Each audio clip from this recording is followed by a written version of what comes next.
Concerns are being raised about the safety of the prison population during this pandemic. There are fears an outbreak of COVID-19 could not be contained in places where physical distancing, self-isolation, nearly impossible. My next guest advocates clearing out some prisons and jails during this time. Catherine Latimer is the executive director of the John Howard Society, and our Chase team has reached her in Ottawa. Catherine, I can just see many viewers with their eyebrows raised. What? Let the prisoners go? What are you talking about? But why are you doing that? Why are you calling for the release of some offenders? Well, I think the epidemiologists and the human rights chairs and lots of other jurisdictions are doing it because of the wisdom of trying to contain the virus for everybody, including those in the community. And it is well known that once a virus like this gets into the prisons, it really incubates very quickly. It risks overwhelming the local hospital capacity and healthcare capacity to deal with it. And it's a cruel thing to set prisoners up to be sitting ducks for this particular virus. So we're not asking that all prisoners be released. We're asking that this be done in a very safe, controlled manner, and with some measure of frustration that it hasn't already begun in Canada.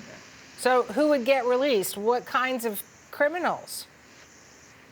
Well, I think you need to be focusing, first of all, on the low-risk prisoners. So those who've already been approved for full parole, day parole, or escorted temporary absences have already persuaded the prison authorities that they are a safe bet in the communities, and they should be given priority.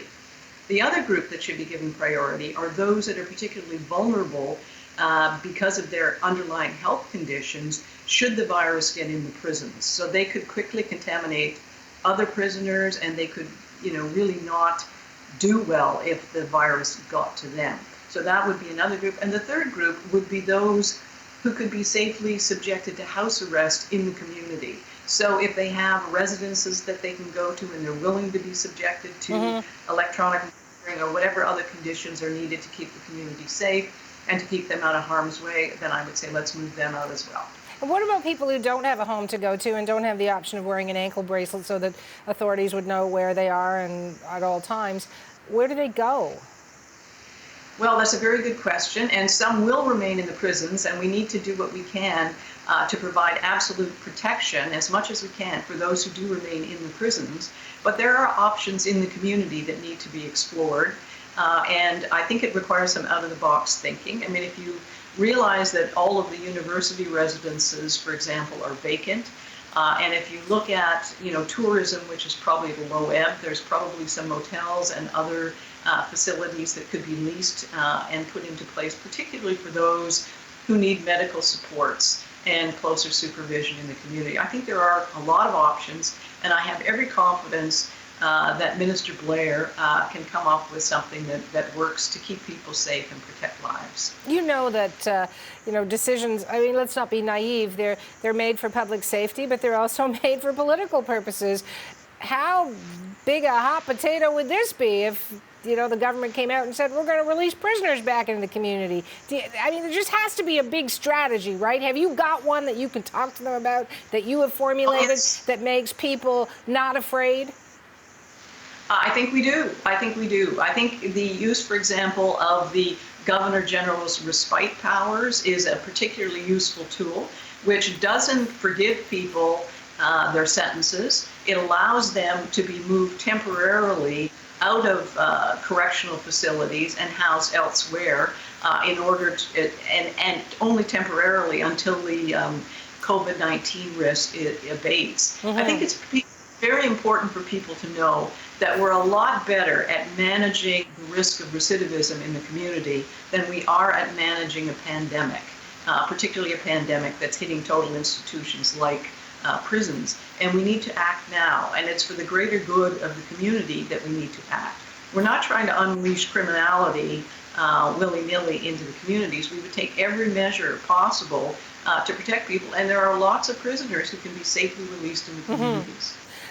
Just walk me through one more argument. You touched on it at the beginning, that having an outbreak of COVID-19 in a prison is, in its own way, a threat to a community in which that prison is located.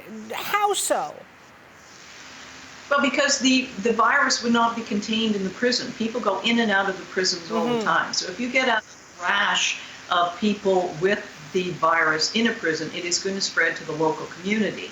It's also going to set up a competition for very scarce medical supplies that are necessary to protect people. So respirators and ventilators and all that kind of equipment are in short supply. So if prisoners become sufficiently ill that they need those kinds of equipment, it's going to create a scarcity for people in the community as well, and really make our healthcare system handicapped in terms of trying to provide the services that it needs for everybody. To date, the government hasn't given us, Catherine, any clear direction on addressing the safety of inmates and staff, the possibility of depopulating prisons. Today, we're expecting something on food banks and other organizations that do help get food to Canadians.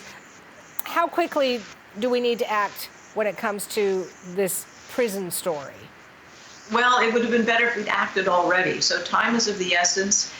It's better to get those people out before the virus gets into those prisons. And we've already had a number of prisons contaminated by the virus. And so we need to act quickly to make sure that those that we are releasing are not subjected to the virus now and bringing it into the community. And the sooner we act, the better. I want to thank you for your time, Catherine. We'll watch to see what comes out of the government. As you know, every day the Prime Minister gives his briefing. We carry it live on CBC News Network. I'll be paying particular attention to this issue you've brought forward. I thank you for your time. Thank you, Suhana. Catherine Latimer is the Executive Director of the John Howard Society.